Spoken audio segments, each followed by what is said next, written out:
Coming up, a quirky love story that celebrates the world of books. The story of the architect of modern comedy. Plus our distraction of the week. I'm Mel. I'm Dave. This is the Library of Lost Time. I haven't read the novel I'm about to describe yet, but it's the very next book I'll crack open before I start officially reading for season 7 of Strong Sense of Place. Oh, that's exciting. I know, both of those things are exciting, right? Yeah, it's nice to have a loaded TBR. The book I'm looking forward to reading is The Watermark by Sam Mills. It's a love story about two characters, Rachel and Jamie, who become trapped in a novel in progress by a down-and-out author named Augustus Fate. Augustus has been on the shortlist for the Booker Prize 7 times, but his novels are missing emotion and fully rendered characters. So he does what any desperate author would do.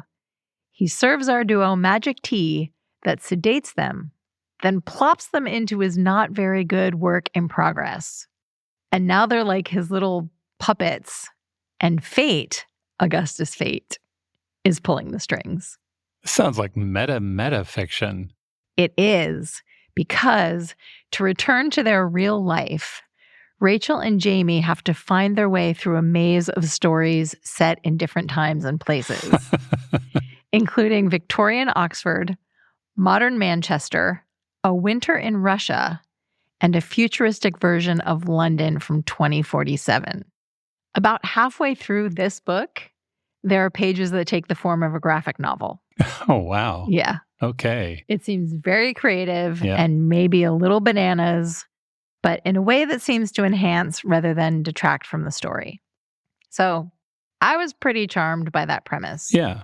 Who hasn't thought about what it would be like to be thrust into the pages of a book? Yeah. Literally. Yeah. And I really enjoyed the novel The Air Affair by Jasper Fforde for that reason. That story takes place in an alternate 1985 where a literary detective named Thursday Next is chasing criminals through the novel Jane Eyre. Very wacky, but also really, really fun. Yeah.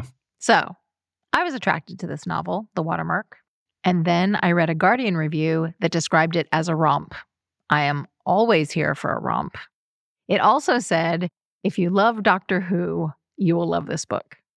Then I read the first few lines to see what was what. I left my flat at 6 that morning to catch a train to Wales to interview Augustus Fate.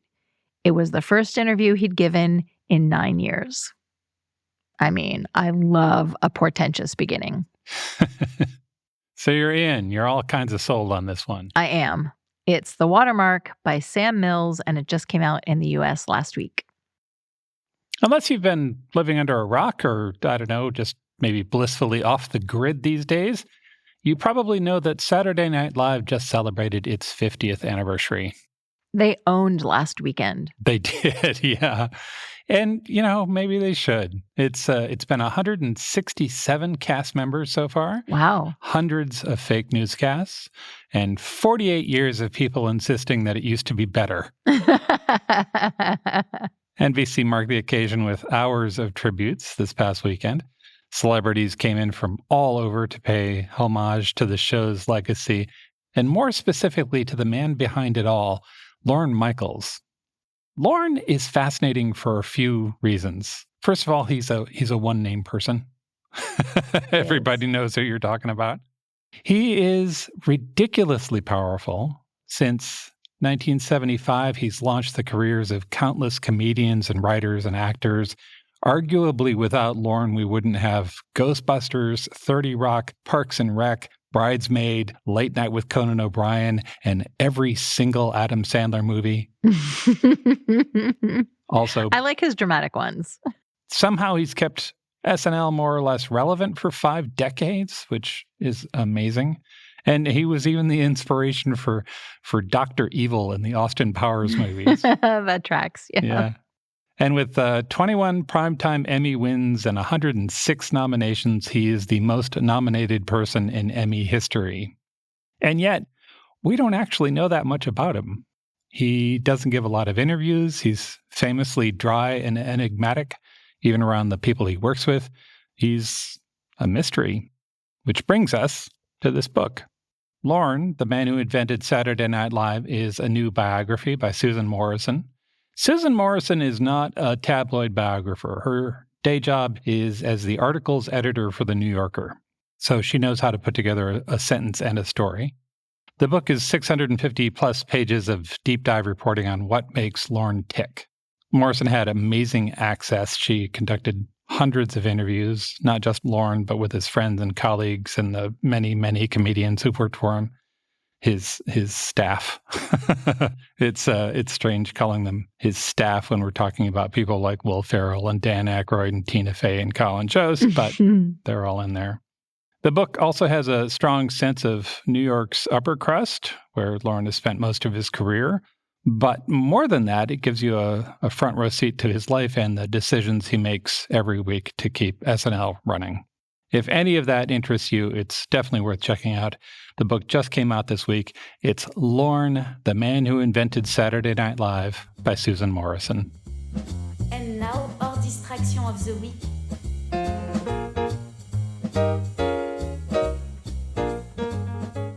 I want to talk about Croissant. I think this is a valuable use of time for anybody. And the story I want to tell starts with a scandalous confession and becomes an international caper in Budapest, Madrid, and Paris. Well, I would think this is some really good novel, except I've lived this. First, the confession. Yeah. I'm not really a croissant person. And yet we remain married. I know. I love a bagel that fights back, or a baguette with a firm crust, especially the heel. But I never really got the croissant thing. Yeah. Until 2017. Right. When I ate a croissant from the Alma Nomad Bakery in Budapest. So we stayed at this sweet little hotel called the LoLT. It's in a historic building from 1881. Very fin de siècle vibe. It's got this beautiful spiral staircase, red carpet, stained glass. It's very cute. Maybe haunted. We use the term Wes Anderson a lot, but it really applies here. It does. And that hotel sits on a little cobblestone square.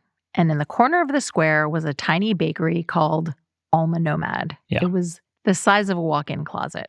From what I remember, you could have a line of about 2, maybe 3 people before you had to open the door. Yes, correct.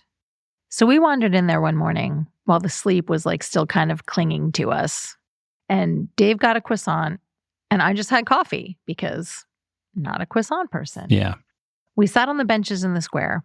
And when Dave offered a bite of his croissant, I was like, sure, and took a bite. And in that moment, I got it. I finally got the croissant thing. It was buttery and somehow substantial and light at the same time. Each bite made a shower of gold confetti crumbs. And the whole thing was a perfect experience. The morning air, the bustle on the street, the quiet cobblestone square. It was perfect. Yeah. And I said, the next time we're here, I'm getting my own. Yep. After the oohs and ahs and this is really good promises to come back. But when we went to Budapest again in 2019, the Alma Nomad Bakery was gone.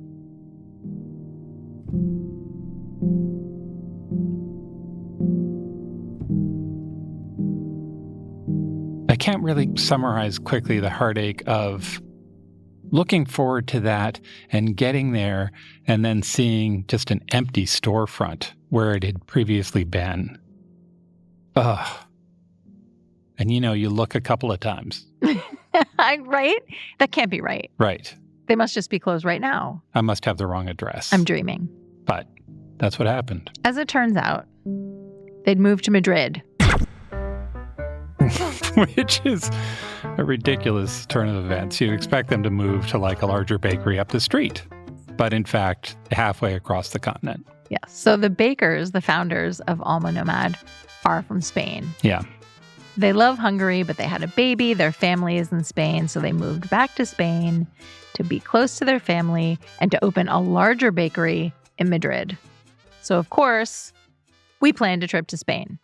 I also want to mention that we put those details together like the mad guy making the murder board. It's true. All of those ideas came from like following their Instagram and reading articles about them. I had to translate articles from Spanish into English to find all of that out. So we find out what happens, and we make the only reasonable plan we can, which is now we're going to Madrid. Right. And we did, and it was fantastic. And we talked about that to great extent in our Spain episode, which I will link in the show notes. Yeah. But now I have this good news, bad news scenario, which is I found a croissant I love. Great. Love it. Yep. But also, now that's the standard against which I'm going to judge every croissant. Yeah. So before I move on to the Paris chapter of this story, Right. Act 3. I want to talk about the criteria for judging croissant and how they're made, because this is really important. Now, where are you getting these standards from? Just personal experience? Personal experience, David Leibovitz, French bakers, So a lifetime of... a lifetime of really liking to read about food and Okay. eat it. All right. Fair enough. Okay. A croissant should look shiny on the outside, like maybe it's got a little bit of shellac on there. It should be crisp, but also tender, Yeah. with lots of layers inside. Yeah. And the layering thing is really important. And the taste must be very butter forward without being greasy, and it shouldn't be too sweet. This is not a sweet pastry. Yeah. So if you pop open a croissant from an aluminum wrapper on an airplane, It looks like a hamburger bun in the middle. yeah, it's bread shaped in the form of a croissant. Yeah. You would say no. I would say no. I'm going to pass on that one. Yeah. And I'm going to wait for a better croissant to come along. Yes. Okay. An expertly made croissant has only 8 ingredients: butter, flour, water, milk, yeast, sugar, salt, and egg. And the process of making it should take 3 days. Wow. 3 days. Yes. Okay. On day 1, you make the dough and chill it overnight.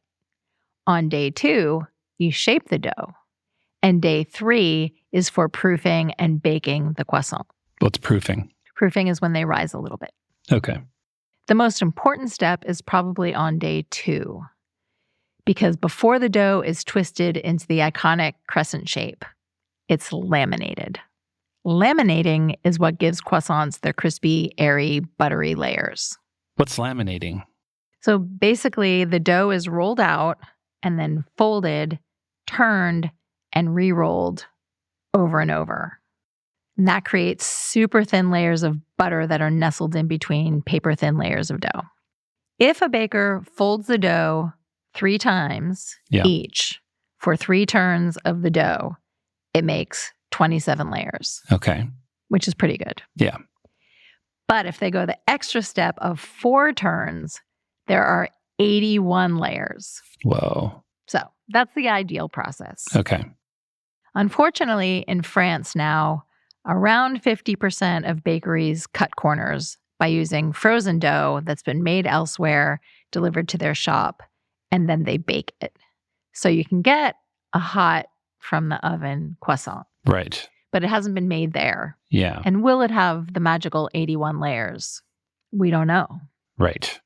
So we went to Paris a few weeks ago. Yeah. And we had plans to eat croissants every morning. I mean, why not? I'm pretty sure I did eat a croissant every morning. And I don't know about you, but I was expecting almond nomad level croissants pretty much everywhere because it's Paris. My expectations were not as high as that. My expectations were higher than the croissant in the aluminum foil wrapper that you get on an airline. Mm-hmm. And they handily beat that. That's really damning them a faint praise. So on our first morning, we made a trek to a recommended bakery. Yep. And we picked out some croissants that looked beautiful. Yep. They were shellac, they were shiny, they looked like they were going to be crispy. Recommended by a resident of Paris. True. Yeah. We walked out onto the street. We could see the tower of the Gare de Lyon. Yep. And I took a bite. Yeah, it was fine. Yeah. Yeah. I mean, feel very spoiled as I'm hearing the words coming out of my mouth. And I totally recognize that I am. Yes. But Yes. It was not what I was expecting. Yes. And it was a little disappointing. Yes. Talk about first world problems. Like that's a high first world problem. But yeah, also that, right? There is a certain kind of disappointment that comes with thinking that you're going to get something really nice and it's okay. Yeah. I mean, I didn't even finish it. And that is remarkable for me because I will pretty much eat anything. Yeah. And that's kind of how it went for a few days. We had some that were better, like B+-ish. Yeah. We had breakfast at a cafe that had pretty decent ones that they had gotten from some other bakery. But we never got one that gave me that, whoa, kind of feeling. It was very shoulder shrug. Yeah. I have lived too long. The ennui. Yeah. And that's how it went until our last night in Paris. Yes. I was very tired. It was really cold outside. And we'd planned to walk to an art store because I was on the hunt for a particular journal. And I was ready to just give up the quest. Right. I was not feeling it. But you, Dave, were committed. So good on you for what happened next. We trudged out into the cold. Yep. And on our way, we passed a closet-sized shop with the words, "We dough better," painted in white on the window. Yeah. Under that, in French, it said, "Our croissants are prepared for 3 days." And then it listed where they get their butter, salt, and sugar. Yeah. And at the bottom of that were the magic words, 300 pieces only. Right. So that implies that they only make 300 a day, and when they're sold, they're gone. Fini. Yeah. So, of course, we planned to go the next morning. Sure. Around 9 o'clock, we walked in the door, and the first thing I noticed was the smell. It was just pure butter kissing my cheeks. Yeah. And the second thing was a row of trays arranged in front of the window. And they looked so good. Shiny, crispy, lots of layers. Yep. But they were sold out of plain croissant. Yes, said the rather attractive man sitting behind the counter who apparently runs the place. Mm-hmm. Yep. So we consoled ourselves. Yep. I had a twice-baked almond. You got pain au chocolat. I did. And we took our crinkly little paper bags and we resisted eating them until we got to the Place des Vosges, which is a few minutes away. Yeah. The Place des Vosges is a really lovely square in Paris. It's a park. It's surrounded by trees. The trees are all trimmed just so. The park itself is surrounded by a number of buildings. The whole place is kind of decadent because it's an upscale French neighborhood. But the park is free. And so you can sit and enjoy the park and all of its decadence for nothing, for the cost of your time, which is really nice. So we sat on a bench looking at the fountain. It was a little misty and foggy, kind of chilly. And when I bit into that almond croissant, I'm not even playing. I got some tears in my eyes. It shattered. Yeah. That outer layer just shattered. I had crumbs in my hair. It was glorious. Yeah. It was just the right amount of buttery. The little nibs on the ends were like super crispy. Like if you didn't bite them right, maybe you would lacerate the roof of your mouth, but in a really good way. Yeah. The middle was really tender. It was just iconic from the first bite to the last. So the name of that little bakery is Moon Croissant. And their story is really fun and inspiring. The current shop, as we said, makes 300 croissants a day. They have 4 employees. And they've been there for about a year as a sort of proof of concept to demonstrate they could produce these carefully crafted croissants the old way. Yeah. And they were successful. They're moving to a much larger bakery. They're increasing their staff to 15, and they're going to make 3,000 croissants per day. And I saw on the founder's Instagram that her goal is to have 100 shops around France someday. Oh, whoa. Yeah. Based on their website, it looks like you can still get on board as an investor. Whoa. If you want to be a Parisian croissant mogul, it is right there for you. I mean, who doesn't want to be a Parisian croissant mogul? Visit strongsenseofplace.com/library for more on the books we talked about today and all the links you need to get your hands on delicious croissant in multiple places. Thanks for joining us in the Library of Lost Time. Remember to visit your local library and your independent bookstore to lose some time yourself. Stay curious. We'll talk to you soon.